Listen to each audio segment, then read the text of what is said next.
Olá, olá, pessoal. Bem-vindo, bem-vinda a mais uma leitura do livro Raízes Profundas. Temos aqui o objetivo, né, de compartilhar um pouco dessa obra do William Hudson, ou Hanlon, né, que fala sobre o trabalho do Milton Erickson. No vídeo anterior, eu gravei apenas a introdução do projeto e o prefácio da obra. Se você chegou até aqui sem ver o vídeo anterior, volta lá e confere, porque esse aqui é o segundo vídeo dessa série, mas o primeiro capítulo. É muito, muito, muito, muito importante que você curta esse vídeo, que você comente, para que o YouTube te avise quando tiver outros comentários, quando tiverem outros novos vídeos, ou senão você vai se perder no meio dessa leitura, tá? Então, lembra desse detalhe. Clica aqui em curtir, comenta, porque é muito importante para que você continue sendo comunicado a cada novo vídeo. Beleza. Vou compartilhar aqui contigo a tela, né, do PDF e vou dar um zoom aqui. E aí vamos lá, né? Agora nós chegamos no primeiro capítulo, em que a gente tem aí fundamento, introdução à obra de Milton Erickson. Então, se você ainda não conhece, Milton Erickson é um psiquiatra norte-americano que trabalha com com a terapia estratégica, que trabalha com o modelo de hipnose que a gente chama de hipnose ericksoniana, e que eu tenho outros vídeos por aqui, outros materiais por aqui, contando um pouco sobre a minha experiência com essa abordagem, tá bom? Então, vamos lá. Em 1973, eu trabalhava na Galeria de Arte Matthews, da Universidade Estadual do Arizona. Certo dia, um senhor idoso, acompanhado da esposa e da filha, apareceu na galeria numa cadeira de rodas para comprar alguns entalhes em madeira dos índios Seri. Quando ele saiu, um colega de trabalho me perguntou se eu sabia quem era aquele homem. Respondi-lhe que não. E ele, então, me mostrou um artigo que tinha saído na revista Time daquela semana sobre esse senhor, Svengali, em Arizona, 22 de outubro de 73. Foi assim que eu conheci Milton Erickson. Um caso clínico de Erickson reportado neste artigo despertou meu interesse. Tratava-se de uma jovem deprimida, muito a contragosto. Ela admitia ter vergonha de sua aparência repulsiva. Uma pequena separação entre os dentes da frente fazia pensar que isso a deformava. Não vendo perspectiva alguma de casar-se e ter filhos, perdeu a vontade de viver. Planejava suicidar-se, mas achou que antes devia dar uma chance à psicoterapia. Erickson soube que a garota tinha algum dinheiro reservado e, observando seu aspecto desleixado, recomendou-lhe que procurasse uma certa loja e comprasse alguma roupa.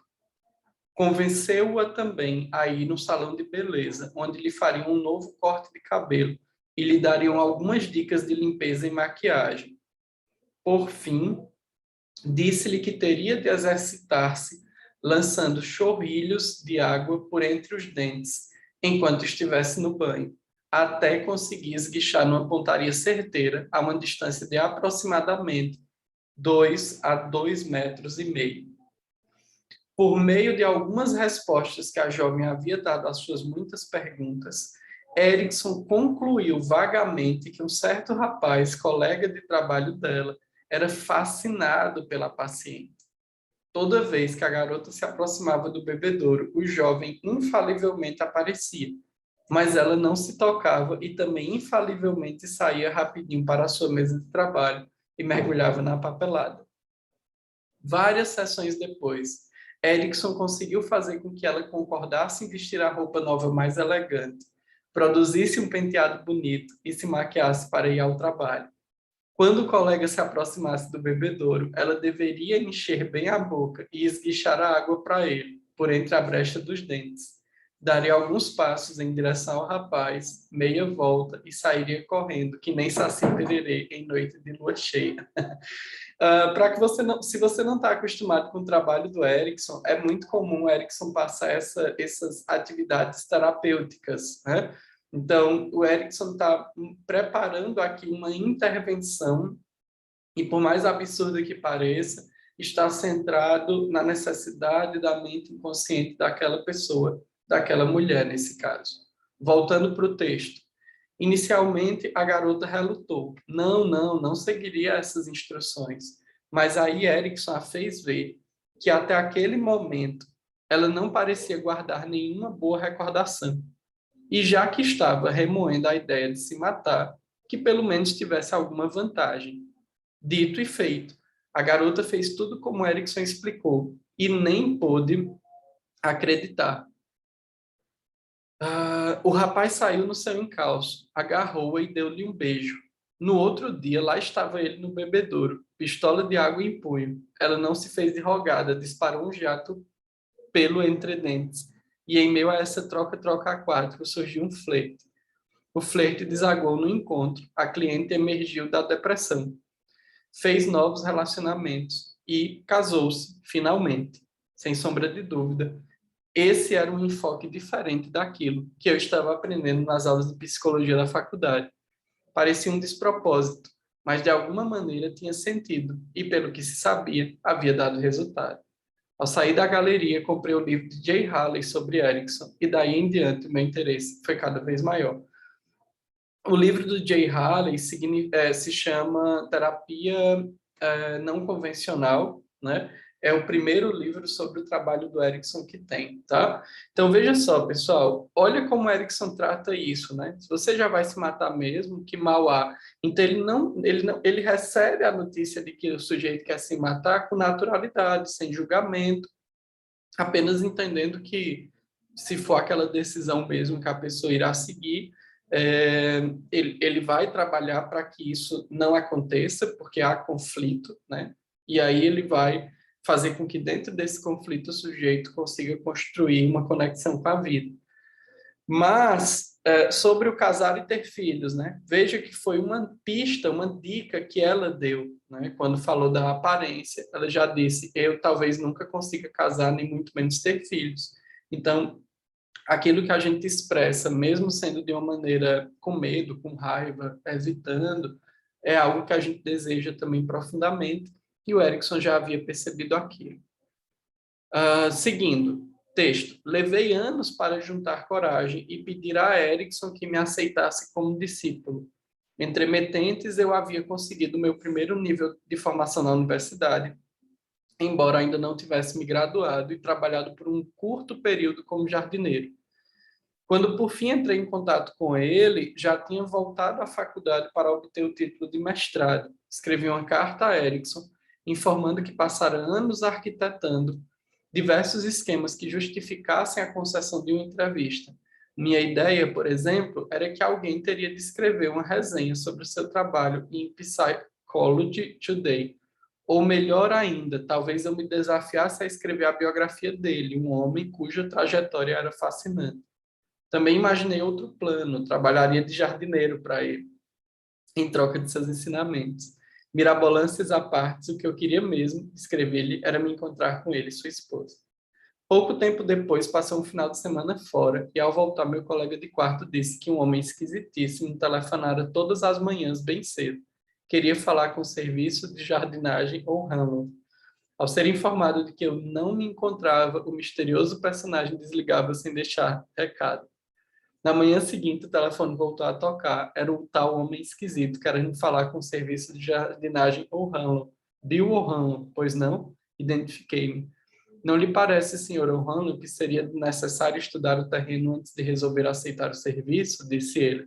Quando eu soube que era o Dr. Erickson quem estava na linha, respondi-lhe que sim, sem dúvida, eu iria examinar o terreno. Agendamos o encontro para a semana seguinte. Ao chegar lá, vestindo minha melhor roupa, ele e Beth, sua esposa, me mostraram a casa e alguns álbuns de recorte de jornais, revistas e etc. Em seguida, Erickson fez com que eu levasse até o jardim. Na minha cabeça, esse negócio de jardinagem não passava de uma metáfora.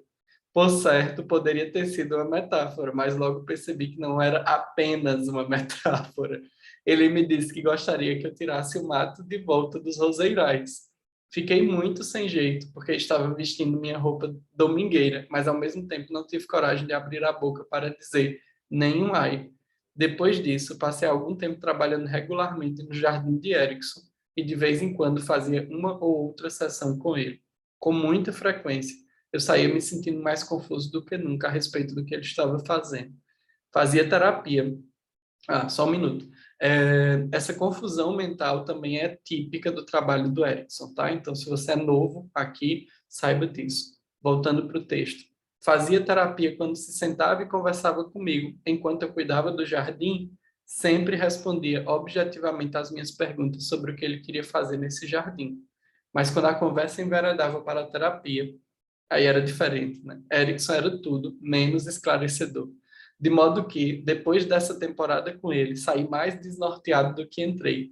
Jurei a mim mesmo que um dia eu ainda desvendaria sua abordagem. Tinha a sensação, como disse Jay Haley, de que minha terapia só se aprimoraria em boa medida se eu entendesse mais do que Erickson dizia. O que eu apresento a seguir são os resultados da minha busca e os frutos do meu trabalho. Pessoal, é isso, né? Como eu disse, se você é novo por aqui, talvez você tenha um grau de estranheza nos métodos que o Erickson utilizava, mas se você já é meu aluno na minha formação, ou se você já vem vendo os meus materiais sobre o Erickson, você vai entender que o trabalho do Erickson é completamente voltado para a mente consciente. Então, nada que é puramente focado na mente consciente é interessante para o Erickson. Ainda temos materiais desse primeiro capítulo, então fique atento, fique atenta, porque a gente vai organizar os nossos vídeos aqui por capítulos. Eu espero que você esteja gostando. Coloque aqui nos comentários o que você destaca desse vídeo. Curte e compartilhe com os colegas. Um forte abraço e até o próximo vídeo. Valeu!